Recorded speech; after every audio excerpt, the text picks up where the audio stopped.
Good evening વિદ્યાર્થી મિત્રો, મારું નામ નિસર્ગ મૌર્ય છે અને 8C ના યુટ્યુબ પ્લેટફોર્મ ઉપર તમારું હાર્દિક સ્વાગત કરું છું. આજથી આપણે 8C ના યુટ્યુબ પ્લેટફોર્મ ઉપર ભૌતિક ભૂગોળનો જે પહેલો પ્રકરણ હતો એના વિશે આપણે ચર્ચા કરી લીધી હતી અને હવે આપણે ચર્ચા કરવાની છે એના બીજા પ્રકરણ વિશે. આ બીજા પ્રકરણને આપણે જીઓમોર્ફોલોજી અંતર્ગત આપણે તેની ચર્ચા કરવાની છે. સૌ પ્રથમ જે તમે પ્રશ્ન કરશો કે જીઓમોર્ફોલોજી શું છે, જીઓમોર્ફોલોજીને ગુજરાતીમાં ભૂસ્તર રચનાશાસ્ત્ર કહીએ છીએ. જીઓમોર્ફોલોજી આ જે શબ્દ છે એ ગ્રીક ભાષાનો શબ્દ છે. ગ્રીક ભાષાની અંદર જીઓનો અર્થ થાય છે પૃથ્વી, મોર્ફ એટલે સ્વરૂપ અને લોગોસ એટલે અભ્યાસ કરો. પૃથ્વીના અલગ અલગ સ્વરૂપોનો અભ્યાસ કરો એને આપણે જીઓમોર્ફોલોજી કહીશું. પૃથ્વી ઉપર જે અલગ અલગ સ્વરૂપો રહેલા છે એ કયા છે? તો એના ઉદાહરણ છે પર્વતો. પર્વતો વિશે આપણે શું અભ્યાસ કરીશું? પર્વતોનું નિર્માણ કયા સમયગાળા દરમિયાન થયો હશે, કયા કારણથી આ પર્વતોનું નિર્માણ થયું છે, આ બધી વસ્તુની ચર્ચા આપણે જીઓમોર્ફોલોજીની અંદર કરવાની રહેશે. પછી મેદાનો કેવી રીતે એના નિર્માણ થયા હશે જેના કારણે આપણે તેને ખેતીની અંદર ઉપયોગ કરી શકીએ છીએ. પછી ઉચ્ચ પ્રદેશ, ખડકો. પૃથ્વી ઉપર આપણે અલગ અલગ પ્રકારની ખડકો જોતા હોઈએ છીએ. ઘણી ખડકો આજથી કરોડો વર્ષ પહેલા કઈ પરિસ્થિતિઓમાં નિર્માણ થઈ હશે એના વિશે આપણે ચર્ચા કરવાની છે અને કેવા ખડકોમાં કેવા પદાર્થો આપણને મળી શકે છે આપણે તેની પણ જીઓમોર્ફોલોજી અંતર્ગત ચર્ચા કરતા હોઈએ છીએ. પૃથ્વીની આંતરિક સંરચના. આપણે પૃથ્વીના પોપડા ઉપર મનુષ્ય રહેતા હોય છે, બરોબર? તો પૃથ્વીના ભૂગર્ભમાં શું રહેલું છે એના વિશે આપણને જાણકારી મેળવવી હોય તો આપણે પૃથ્વીની આંતરિક સંરચના વિશે આપણે અલગ અલગ માધ્યમોથી આપણે જાણકારી મેળવી શકીએ છીએ, જેને આપણે જીઓમોર્ફોલોજી અંતર્ગત આપણે તેની ચર્ચા કરીશું. જ્યારે પણ આપણે પૃથ્વી ઉપર ભૂકંપનો અનુભવ કરીએ છીએ તો આપણે પ્રયત્ન કરીશું કે ભૂકંપનું કેન્દ્ર કઈ જગ્યા ઉપર રહેલું હશે એના વિશે આપણે તરત જાણકારી મેળવી લઈશું. પછી કેવા પ્રકારના તરંગો આપણે અનુભવ કર્યા છે, કેવા તરંગો વધુ ઘાતક રહ્યા છે મનુષ્ય માટે, તો આ બધી જ વસ્તુની ચર્ચા આપણે જીઓમોર્ફોલોજી અંતર્ગત કરતા હોઈએ છીએ વગેરે. જે પ્રકરણો આપણે જીઓમોર્ફોલોજીની અંદર આપણે તેની ચર્ચા કરીશું એ છે પૃથ્વીની આંતરિક સંરચના, ભૂકંપ અને સુનામી, જ્વાળામુખી, પર્વત, ઉચ્ચ પ્રદેશ અને મેદાનો, તૃતીય શ્રેણીના ભૂમિ સ્વરૂપો, ખડકો અને જમીન, ભૂમિખંડો અને મહાસાગર, ભૂમિ આકારો અને કુદરતી બળો. આ બધા જ પ્રકરણ આપણે જીઓમોર્ફોલોજીની અંદર આપણે ચર્ચા કરીશું. સૌ પ્રથમ આપણે ચર્ચા કરીશું કે આપણી આ જે પૃથ્વી છે એ શરૂઆતના સમયમાં કેવી રહેલી હશે અને પૃથ્વી કેવી રીતે અત્યારે હાલની પરિસ્થિતિમાં પહોંચી હશે, કેવી રીતે વાતાવરણનું નિર્માણ થયું છે. આ બધી વસ્તુઓ વિશે આપણે ચર્ચા કરવાની છે. જ્યારે બ્રહ્માંડનું શરૂઆતમાં જ્યારે નિર્માણ થયું હશે એ સમય પર આપણી જે પૃથ્વી છે એ કંઈક આ પ્રમાણે હશે. અહીંયા આપણે જોઈ શકીએ છીએ કે આપણી જે પૃથ્વી છે એ લાવાથી બનેલી છે, જેના કારણે પૃથ્વીનું જે તાપમાન છે એ પણ અધિક છે અને પૃથ્વી ઉપર વાતાવરણનો પણ અભાવ છે, એટલે વાતાવરણ નથી. જેમ સમય જાય છે એમ પૃથ્વી ઉપરનું જે તાપમાન છે એમાં સામાન્ય ઘટાડો થાય છે, જેના કારણે પૃથ્વીના બહારના ક્ષેત્રની અંદર એકદમ સોફ્ટ જમીનનું નિર્માણ થાય છે. આ સમય પર પૃથ્વીની આસપાસ વાતાવરણ વીંટળાયેલું નથી, જેના કારણે અંતરિક્ષમાં જે ઉલ્કાઓ રહેલી હશે એ સીધી જ આવીને પૃથ્વી સાથે ટકરાશે. જ્યારે આ ઉલ્કાઓ પૃથ્વી સાથે આવીને ટકરાશે ત્યારે એ સમય પર આ પૃથ્વીનો જે જગ્યા ઉપર સોફ્ટ જમીનનું નિર્માણ થયું હશે એ જગ્યા પર તિરાડોનું નિર્માણ થઈ જશે, જેમાંથી વાયુ બહાર આવે છે. હવે અહીંયા એક વસ્તુ તમારે સમજવાની છે કે ફક્ત આ એક જ કારણ નથી કે જેના કારણે પૃથ્વીની અંદરથી વાયુ બહાર આવે છે. આ સમય પર જ્વાળામુખી પ્રક્રિયાઓ પણ થઈ રહી છે, જેના કારણે પૃથ્વીની અંદરથી વાયુ બહાર આવે છે. હવે આ જે મુખ્ય વાયુ જે બહાર આવી રહ્યા છે એ સમય પર એ છે કાર્બન ડાયોક્સાઇડ, વરાળ, નાઇટ્રોજન, અમોનિયા અને મિથેન ગેસ. એટલે પૃથ્વીના શરૂઆતનું જે વાતાવરણ રહેલું હશે, જ્યારે પૃથ્વીના શરૂઆતના સમયમાં વાતાવરણનું નિર્માણ થયું હશે એ સમય પર ઓક્સિજન રહેલો ન હતો. જે સૌથી વધુ પ્રમાણમાં જે વાયુ એ સમય પર રહેલા હશે એમાંથી કાર્બન ડાયોક્સાઇડ રહેલો હશે. તમે આ જે વાયુ છે એની અંદર એક આ વરાળ રહેલી છે. આ વરાળ શું કાર્ય કરે છે? તો પૃથ્વી ઉપરનું જે તાપમાન છે એ અત્યંત છે. તો પૃથ્વીની અંદરથી જ્યારે પણ પાણી બહાર આવ્યું હશે એ તરત જ વરાળની અંદર ફેરવાઈ જશે, કારણ કે તાપમાન પૃથ્વી ઉપર વધારે રહેલું છે. તેના કારણે શું થશે, આ જે વરાળ છે એના વાદળોનું નિર્માણ થશે અને આ વાદળોની અંદરથી પૃથ્વી ઉપર લાખો વર્ષ સુધી વર્ષા થાય છે, જેના કારણે આપણી જે પૃથ્વી છે એ ઠંડી પડી જાય છે અને એના જ કારણે પૃથ્વી ઉપર સમુદ્રનું પણ નિર્માણ થાય છે. હવે જ્યારે લાખો વર્ષ સુધી જ્યારે વર્ષા થાય છે એના કારણે જે પૃથ્વીનું વાતાવરણ જે નિર્માણ થયું હશે એની અંદર કાર્બન ડાયોક્સાઇડ જે રહેલો હતો એ વરસાદના પાણી સાથે ભળી જાય છે અને એના કારણે પૃથ્વીના વાતાવરણની અંદર જે કાર્બન ડાયોક્સાઇડ શરૂઆતના સમયમાં 25થી 50% પ્રમાણમાં હતું એ હવે એકદમ ઘટી જશે, કારણ કે એ પાણી સાથે એટલે વરસાદના પાણી સાથે એ ભેગું થઈ જાય છે અને એના કારણે પૃથ્વીના વાતાવરણમાં કાર્બન ડાયોક્સાઇડ ઘટી જાય છે.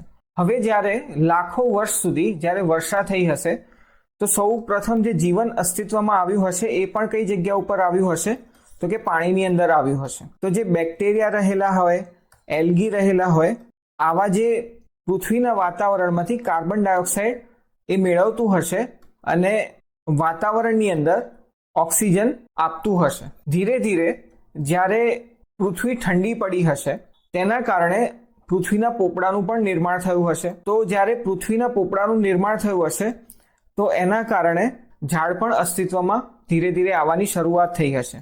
તો એના કારણે ઝાડ પણ શું કરવાનું, ઓક્સિજન જ વધારો કરવાનો. તો આવી રીતે ધીરે ધીરે લાખો કરોડો વર્ષ સુધીની પ્રક્રિયામાં પૃથ્વી ઉપર જે ઓક્સિજન છે એ વધતું જાય છે અને જે કાર્બન ડાયોક્સાઇડ છે એ ઘટતું જાય છે. જ્યારે સૂર્યની જે ક્ષ-કિરણો રહેલા છે એ પૃથ્વી ઉપર પડતા હશે એને એટલે ક્ષ-કિરણો ઓક્સિજન જ્યારે બંને ભેગા થાય છે ત્યારે પૃથ્વીની આસપાસ ઓઝોન લેયરનું નિર્માણ થાય છે. આ એ જ ઓઝોન લેયર છે જે પૃથ્વીને અત્યારના સમયમાં સૂર્યના ક્ષ-કિરણોથી બચાવે છે. પૃથ્વી તેની પ્રારંભિક અવસ્થામાં એક ગરમ વાયુના ગોળા સ્વરૂપમાં હતી જે ધીમે ધીમે ઠંડી પડી જાય છે અને પછી તે ઘન સ્વરૂપની અંદર ફેરવાઈ જાય છે. પૃથ્વીનો જે સૌથી બહારનો જે વિસ્તાર છે જે ઘન સ્વરૂપમાં રહેલો છે એને આપણે પોપડા તરીકે ઓળખીએ છીએ. પરંતુ જે પૃથ્વીનું પેટાળ છે તે આજે પણ ગરમ છે. પૃથ્વીની સપાટીથી પૃથ્વીનું કેન્દ્ર લગભગ 6370 કિલોમીટર રહેલું છે. આથી પૃથ્વીની આંતરિક સંરચના માટે કેટલાક રહસ્ય હજુ પણ એકબંધ રહ્યા છે. પૃથ્વીની સંરચના જાણવાના અલગ અલગ સ્ત્રોત રહેલા છે, એના વિશે આપણે ચર્ચા કરીશું.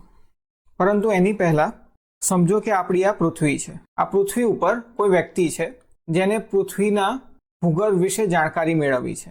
તો એણે શું કરવું પડશે, તો એણે પૃથ્વીની અંદર 6370 કિલોમીટર જ્યારે એ ખનન કરશે ત્યારે એ પૃથ્વીના કેન્દ્રમાં પહોંચશે અને પછી એને જાણકારી મળશે કે પૃથ્વીની અંદર શું શું રહેલું છે. પરંતુ 6370 કિલોમીટર નીચે પૃથ્વીની અંદર જવું એટલું સરળ નથી, કારણ કે જેમ આપણે નીચેની તરફ જઈશું એમ પૃથ્વીનું જે તાપમાન છે એ વધતું જાય છે. પૃથ્વીના કેન્દ્રમાં તાપમાન એટલું અધિક હોય છે કે આ વધીને 5500 ડિગ્રી સેન્ટીગ્રેડ સુધી પહોંચી જાય છે. બીજું એક કારણ છે એ છે દબાણ. દબાણ એટલે પ્રેશર. જેમ આપણે નીચેની તરફ જઈશું એમ દબાણ પણ વધતું જશે પૃથ્વીની અંદર. કેમ? કારણ કે પૃથ્વીનું જે વજન રહેલું હશે, પૃથ્વીના પોપડાનું, પછી મિશ્ર આવરણનું, આ જેટલું પણ વજન રહેલું હશે આ બધું જ વજન નીચેની તરફ લાગતું હશે, જેના કારણે પૃથ્વીની અંદર જે દબાણ છે એ પણ વધતું જશે. તો આ બંને પરિસ્થિતિઓ બિલકુલ અનુકૂળ નથી કે જેનાથી આ વ્યક્તિ પૃથ્વીની અંદર 6370 કિલોમીટરનું ખનન કરીને પૃથ્વીની અંદર જાણકારી લઈ શકે. તો આપણે અલગ અલગ સ્ત્રોતથી આપણે જાણકારી મેળવવાનો પ્રયત્ન કરીએ છીએ કે પૃથ્વીની અંદર શું રહેલું છે. જે અલગ અલગ સ્ત્રોત છે એમાંથી એક છે પ્રત્યક્ષ અને બીજો છે પરોક્ષ. પ્રત્યક્ષ એટલે ડાયરેક્ટ, પરોક્ષ એટલે ઇનડાયરેક્ટ. પ્રત્યક્ષની અંદર આપણે ખનન કરવાનું છે. જ્વાળામુખીનો લાવા દ્વારા પણ આપણે જાણકારી મેળવી શકીશું કે પૃથ્વીની અંદર શું રહેલું છે. જ્યારે પણ આપણે ખનન કરીશું પૃથ્વીની અંદર તો એ સમય પર, જેમ કે ઉદાહરણ તરીકે આપણને 1 કિલોમીટર ઉપર આપણને અલગ પ્રકારના ખડકો પ્રાપ્ત થાય છે અને અલગ પદાર્થ રહેલા હશે. પછી 2 કિલોમીટર પર અલગ ખડકો અને પદાર્થ જોવા મળશે, જેનું વિશ્લેષકો દ્વારા એમના દ્વારા એનું અધ્યયન કરવામાં આવશે કે અહીંયા 1 કિલોમીટર ઉપર આપણને આ પ્રમાણેના ખડકો કેમ પ્રાપ્ત થયા છે, આવા પદાર્થ કેમ જોવા મળે છે, એનું અધ્યયન કરવામાં આવશે અને પછી નક્કી કરવામાં આવશે કે કેવી પરિસ્થિતિઓ પૃથ્વીના ભૂગર્ભમાં રહેલી હશે જેના કારણે અહીંયા ખડકો આ રીતના જોવા મળે છે. અત્યાર સુધી જે સૌથી ઊંડાઈ સુધી આપણે ખનન કરી શક્યા છે એ છે કોલામ પેનિન્સ્યુલાની અંદર એ 12 કિલોમીટર સુધીનો જે વિસ્તાર છે ત્યાં આપણે ખનન કર્યું છે, જે રશિયામાં આવેલું છે. હવે આપણે ચર્ચા કરીશું પ્રત્યક્ષની અંદર જ્વાળામુખી વિશે. જ્યારે પણ જ્વાળામુખીનો વિસ્ફોટ થાય છે ત્યારે જે લાવા બહાર નીકળે છે એની સાથે પૃથ્વીની અંદર જે ખડકો, ધાતુ અને અન્ય જે પણ વસ્તુઓ રહેલી હશે એ બધી જ વસ્તુઓ લાવાની સાથે બહાર આવે છે. આ પદાર્થો, પથ્થરોનું અધ્યયન કરીને આપણે પૃથ્વીની આંતરિક સંરચના અંગેની જાણકારી પ્રાપ્ત કરી શકીશું. પૃથ્વીની સંરચના જાણવાનો જે બીજો જે સ્ત્રોત છે એ છે પરોક્ષ એટલે ઇનડાયરેક્ટ, જેમાં આપણે ઘનતા વિશે ચર્ચા કરવાની છે, તાપમાન, ઉલ્કા, ગુરુત્વાકર્ષણ બળ, ચુંબકીય સર્વેક્ષણ અને ભૂકંપીય મોજા. આ જે ભૂકંપીય મોજા છે એના વિશે આપણે ચર્ચા અહીંયા નથી કરવાની. આપણે જે આના પછીનો જે પ્રકરણ છે એની અંદર આપણે વિગતથી ચર્ચા કરીશું, પરંતુ અહીંયા આપણે આ ઘનતા, તાપમાન, ઉલ્કા, ગુરુત્વાકર્ષણ બળ અને ચુંબકીય સર્વેક્ષણ વિશે ચર્ચા કરીશું. આપણે ચર્ચા કરીશું ઘનતા વિશે. ઘનતા શું છે? તો સમજો કે તમારી પાસે 2 વાસણ છે. આને આપણે નામ આપીશું A અને આ બીજું વાસણ છે, આને આપણે નામ આપીશું B. આ A નામનું વાસણ છે એની અંદર આપણે પાણીથી એને ભરી દઈશું અને જે B વાસણ છે એની અંદર આપણે જેટલા પ્રમાણમાં પાણી છે એટલા જ પ્રમાણમાં આપણે મધ ઉમેરી દઈશું. પાણીની અંદર જે અણુ રહેલા હશે એ થોડા અંતરથી રહેલા હશે આ પ્રમાણે, જેના કારણે આ જે અણુ એકબીજાનાથી અંતરે રહેલા હશે એના કારણે જે અણુની સંખ્યા રહેલી હશે પાણીમાં એ પણ ઓછી હશે. જ્યારે મધની અંદર જે અણુ છે એ પાણીના પ્રમાણમાં એકબીજાનાથી નજીક રહેલા હશે, જેના કારણે આ અણુની સંખ્યા છે એ પાણીના પ્રમાણમાં વધારે રહેલી હશે. પાણીની અંદર ઓછા અણુ રહેલા છે, જેના પરથી આપણે કહી શકીએ કે પાણીની જે ઘનતા છે એ ઓછી છે. જ્યારે મધની અંદર જે અણુ છે એકબીજાનાથી એકદમ નજીક છે અને અણુની સંખ્યા પણ પાણીના પ્રમાણમાં વધારે છે. મધની ઘનતા પાણીના પ્રમાણમાં વધુ હશે કારણ કે એની પાસે વધુ અણુ રહેલા છે. હવે આપણે એક ત્રીજું વાસણ લઈશું. આ ત્રીજા વાસણને આપણે C નામ આપીશું. જે A વાસણ છે અને B વાસણ છે એમાં પાણી અને મધ રહેલું છે. આ બંનેને આપણે C વાસણની અંદર ભેગા કરી દઈશું. તો શું પરિણામ આવશે? તો આ જે મધ છે એ નીચેની તરફ આવી જશે અને જે પાણી છે એ આપણને ઉપરની તરફ જોવા મળશે, કારણ કે મધ પાસે વધુ ઘનતા છે જેના કારણે એ નીચેની તરફ આવી જશે, જ્યારે પાણી પાસે ઓછી ઘનતા રહેલી છે જેના કારણે પાણી ઉપરની તરફ રહે છે. હવે આપણને જાણકારી છે કે ઘનતા શું છે. ન્યૂટનના ગુરુત્વાકર્ષણ સિદ્ધાંત અનુસાર પૃથ્વીની સરેરાશ ઘનતા 5.5 ગ્રામ ઘન સેન્ટીમીટર ક્યુબ રહેલી છે. પૃથ્વીની સરેરાશ ઘનતા 5.5 ગ્રામ ઘન સેન્ટીમીટર ક્યુબ રહેલી છે. તમે એક પ્રશ્ન કરશો કે આ 5.5 ગ્રામ ઘન સેન્ટીમીટર ક્યુબની ગણતરી કેવી રીતે થાય છે? એ ગણતરી આપણે ભૂગોળની અંદર નથી કરતા. 5.5 ગ્રામ ઘન સેન્ટીમીટર ક્યુબની જે ગણતરી છે એ આખો એક અલગ વિષય બની જાય છે. આપણી જે પૃથ્વી છે શરૂઆતના સમયમાં લાવાના સ્વરૂપમાં રહેલી હશે, તો જેટલા પણ ભારે તત્વો હતા આ ભારે તત્વો પૃથ્વીના ભૂગર્ભમાં જતા રહે છે અને પૃથ્વીના ભૂગર્ભની અંદર આ જે ભારે તત્વો આપણને જોવા મળે છે એ કયા છે? લોહ અને નિકલ. આવા કંઈક તત્વો આપણને પૃથ્વીના ભૂગર્ભમાં જોવા મળે છે. અને પૃથ્વીનો જે સપાટીનો વિસ્તાર છે જ્યાં આપણો પોપડો રહેલો છે એ વિસ્તારનું નિર્માણ હલકા અણુઓથી થયેલું છે, જેના કારણે પૃથ્વીની ઉપરની સપાટીના જે ખડકો છે એની ઘનતા ઓછા પ્રમાણમાં રહેલી છે. અને જેમ આપણે પૃથ્વીની અંદર નીચેની તરફ જઈશું પૃથ્વીની ઘનતા છે એ વધતી જશે. હવે આપણે ચર્ચા કરીશું પરોક્ષની અંતર્ગત તાપમાન વિશે. જેમ આપણે પૃથ્વીની અંદર નીચેની તરફ જતા જઈશું એમ આપણને દર 32 સેન્ટીમીટર ઉપર આપણને સરેરાશ 1 ડિગ્રી સેન્ટીગ્રેડ જેટલું તાપમાનમાં વધારો જોઈએ છે. તો આપણી જે પૃથ્વી છે જેમાં ભારે અણુ નીચેની તરફ રહેલા હશે, તો જે રેડિયોએક્ટિવ મટીરિયલ હશે એ પણ તો ભારે છે.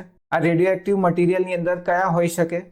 તો એ છે યુરેનિયમ, જેની પાસે 92ની સંખ્યાના પ્રોટોન છે, એ પણ ભારે અણુ છે. પછી થોરિયમ, આ પણ રેડિયોએક્ટિવ મટીરિયલ છે, જેની પાસે 90ની સંખ્યામાં પ્રોટોન્સ રહેલા છે. આ બધા ભારે અણુ કહી શકો, બરોબર.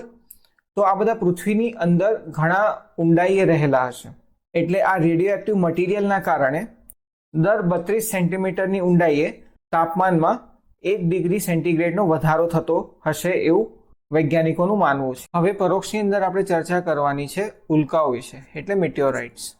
સૌરમંડળમાં જ્યારે નિર્માણ થયું હશે એની સાથે સાથે આપણો સૂર્ય, ચંદ્ર, પૃથ્વી, અન્ય ગ્રહો, આ બધી જ વસ્તુઓનું નિર્માણ એક જ સમયગાળા દરમિયાન થયું હશે. એ સમય પર ઘણા બધા અન્ય ગ્રહો જેનું નિર્માણ થવાનો પ્રયત્ન થયો હશે, પરંતુ તે નિષ્ફળ ગયા હશે અને તેના અવશેષોના સ્વરૂપની અંદર આ લઘુ ગ્રહો રહેલા છે, જે અત્યારે હાલ પણ અંતરિક્ષની અંદર પરિભ્રમણ કરી રહ્યા છે. જ્યારે આ લઘુ ગ્રહો પૃથ્વીના વાતાવરણ સાથે ટકરાય છે અને સંપૂર્ણપણે પૃથ્વીના વાતાવરણની અંદર એ નાશ નથી થતા અને પૃથ્વીની સપાટી સાથે તે ટકરાઈ જાય છે, ત્યારે વૈજ્ઞાનિકો માટે એક અવસર બની જાય છે. કારણ કે આપણી જે પૃથ્વીનું જે ભૂગર્ભ રહેલું હશે એમાં પણ આવા જ તત્વો રહેલા હશે જે આપણને ઉલ્કાઓમાંથી પ્રાપ્ત થશે. તો એનું વિશ્લેષણ કરવામાં આવશે અને પ્રયત્ન કરવામાં આવશે કે પૃથ્વીના ભૂગર્ભમાં કેવા પદાર્થો, કેવી વસ્તુઓ રહેલી હશે. હવે પરોક્ષ અંતર્ગત આપણે ચર્ચા કરીશું ગુરુત્વાકર્ષણ બળ વિશે. પૃથ્વી ઉપર અલગ અલગ વિસ્તારમાં અલગ પ્રમાણે આપણને ગુરુત્વાકર્ષણ બળ અનુભવ થાય છે. ઉદાહરણ તરીકે આપણી જે પૃથ્વી છે વિષુવવૃત્ત ઉપર, તેને આપણું વિષુવવૃત્ત છે, બરોબર.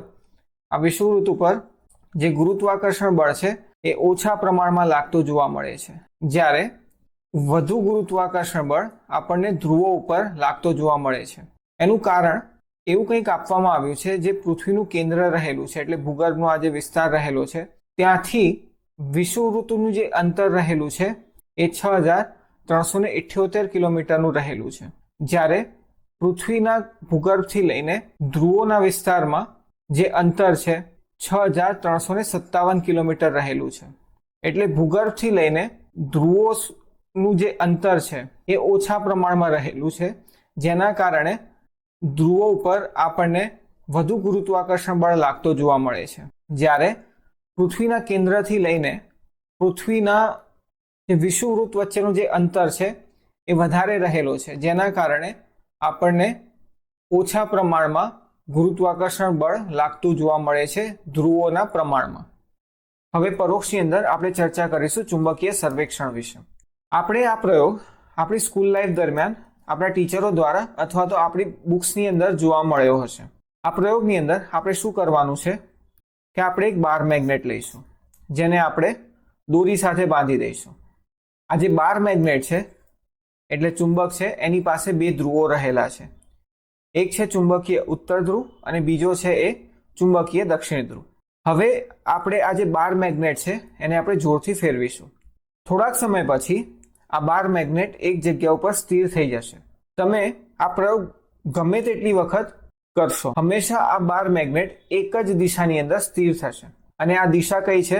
તો કે ચુંબકીય ઉત્તર ધ્રુવ જે છે એ હંમેશા પૃથ્વીના ઉત્તર દિશા તરફ દિશા નિર્દેશ કરે છે અને ચુંબકીય દક્ષિણ ધ્રુવ એ હંમેશા પૃથ્વીની દક્ષિણ દિશા તરફ દિશા નિર્દેશ કરે છે.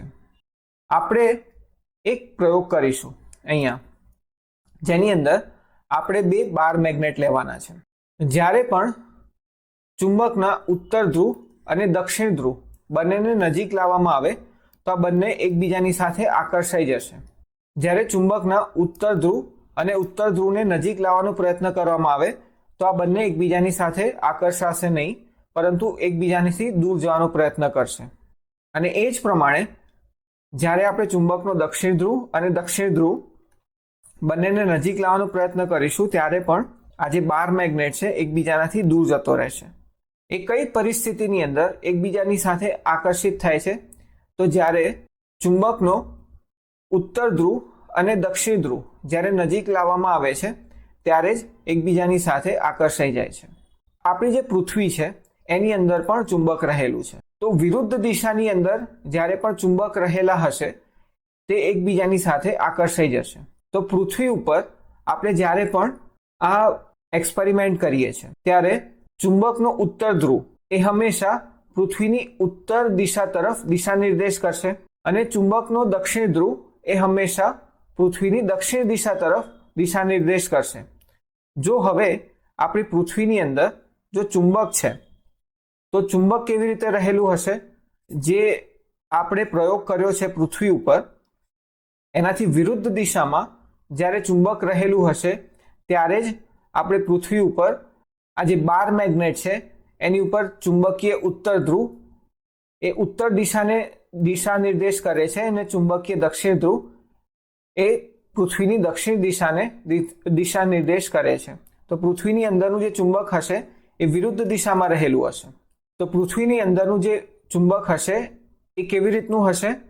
તો જો અહીંયા ઉત્તર ધ્રુવ રહેલો છે તો આ જગ્યા ઉપર પૃથ્વીની અંદર દક્ષિણ ધ્રુવ હશે અને અહીંયા જ્યાં પૃથ્વી ઉપર એક્સપેરિમેન્ટ કર્યો છે ત્યાં દક્ષિણ ધ્રુવ છે તો પૃથ્વીની અંદર જે ચુંબક હશે ત્યાં ઉત્તર ધ્રુવ રહેલો હશે.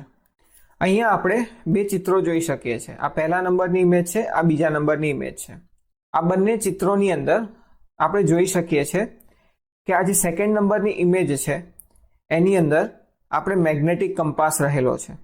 મેગ્નેટિક કંપાસની આ જે સોય છે એ ચુંબકથી બનેલી છે જેના કારણે આપણને જાણકારી મળી જાય છે કે પૃથ્વીની ઉત્તર દિશા કઈ તરફ રહેલી હશે અને દક્ષિણ દિશા કઈ તરફ રહેલી હશે. હવે પૃથ્વી ઉપર જ્યારે આપણે આ મેગ્નેટ લઈને ફરીએ છીએ તો એક્ઝેક્ટ એની વિરુદ્ધ દિશાની અંદર પૃથ્વીની અંદરનું જે ચુંબક હશે એ રહેલું હશે.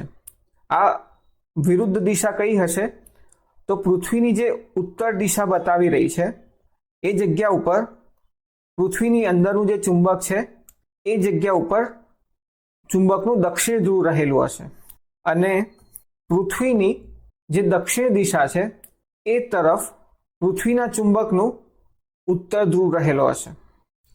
આ જે ગ્રીન કલરનું ટપકું છે આપણો જ્યોગ્રાફિક નોર્થ પોલ એટલે ભૂગોળીય ઉત્તર ધ્રુવ અને આ છે આપણો ચુંબકીય ઉત્તર ધ્રુવ. હવે ભૂગોળીય ઉત્તર ધ્રુવ અને ચુંબકીય ઉત્તર ધ્રુવ બંનેની વચ્ચે ઘણી તફાવત રહેલી છે. આ બંનેની વચ્ચે 11.3 ડિગ્રી જેટલો અંતર જોવા મળે છે. તમે પૃથ્વી ઉપર જ્યારે મેગ્નેટિક કંપાસનો ઉપયોગ કરીને તમે ઉત્તર દિશા તરફ જશો તો હંમેશા તમે મેગ્નેટિક નોર્થ પોલ એટલે ચુંબકીય ઉત્તર ધ્રુવ તરફ તમે જાઓ છો જે ઉત્તર ધ્રુવથી 11.3 ડિગ્રી દૂર રહેલું છે. ચુંબકીય ઉત્તર ધ્રુવ કેનેડામાં આવેલો છે. ચુંબકનું નિર્માણ કેમ થયું હશે તો એના વિશે આપણે વિગતથી ચર્ચા કરીશું આવતા લેક્ચરોમાં કે કયા કારણથી પૃથ્વીની અંદર ચુંબકનું નિર્માણ થયું છે. તો મિત્રો જો તમને મારો લેક્ચર પસંદ આવ્યો હોય તો લાઈક કરો, શેર કરો, સબસ્ક્રાઇબ કરો. Thank you.